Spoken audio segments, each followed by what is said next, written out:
Hi, this is Peter Sals giving you a quick demo of another feature of BlogBridge that you might not be familiar with.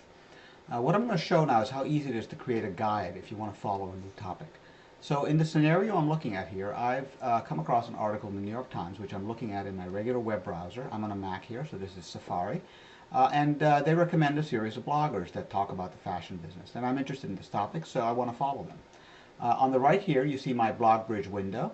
And in the usual way, we have in the first column on the left here the names of the guides or the topic areas I'm interested in. And for each guide, there are one or more feeds or blogs that I follow. In that way, I can go around and look at different topics as I have time to look at them. So I'm getting interested in fashion, and I'm going to create a guide for fashion. So I create the guide by clicking Add Guide. I call it Fashion. And of course, because I'm just starting, there's nothing yet. I don't have any fashion blogs. Now I go to my New York Times article in my browser, and I see here that Mordechai Rubenstein is being recommended as a blogger. So I'm going to drag this, the blog link over to BlogBridge, and I keep on going to the next blogger that's recommended, Marcus Troy, and I drag his link over to BlogBridge, and I keep going. I go to the next one, Jake Davis, excuse me.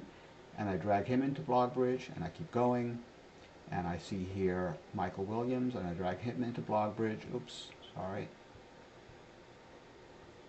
Michael Williams.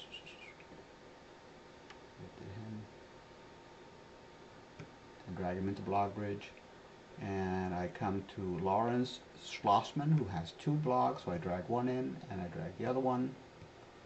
And I believe that's the last one. So now I'm in BlogBridge, and I have already these 5 bloggers, or these 5 blogs rather, all instantly being followed in BlogBridge, which so far is so good. Realizing, of course, that now that I have them in BlogBridge, they're going to be available offline. I'll be able to sync them so I can use them on other computers and so on. But as I start getting familiar with these blogs, I decided that some of them are better than others for me. And so I start rating them using the blog stars. And let's say I really like Mr. Mort, I'm going to give him 5 stars. And I like Jake Davis, I'm going to give him 5 stars. Marcus Troy didn't do it for me. I'm just going to give him 2 stars. Sartorially inclined, I'm going to give him 4 stars. He's pretty good, but not the top for me, and continuously lean also just 4 stars. Now, the meaning of these stars is simply a way for me to organize my time, to organize what I'm interested in. You might have noticed that as I gave these stars, they started disappearing. The reason is that I have my stars filter set to show me only 5-star feeds.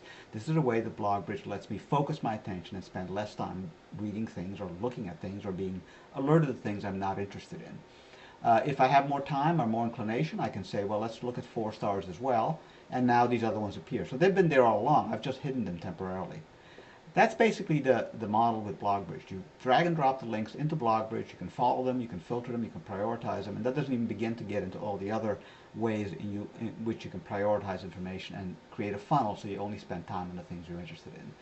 So that's the end of this quick demo, under 3 minutes, of how to use guides together with your browser in BlogBridge. Thanks a lot.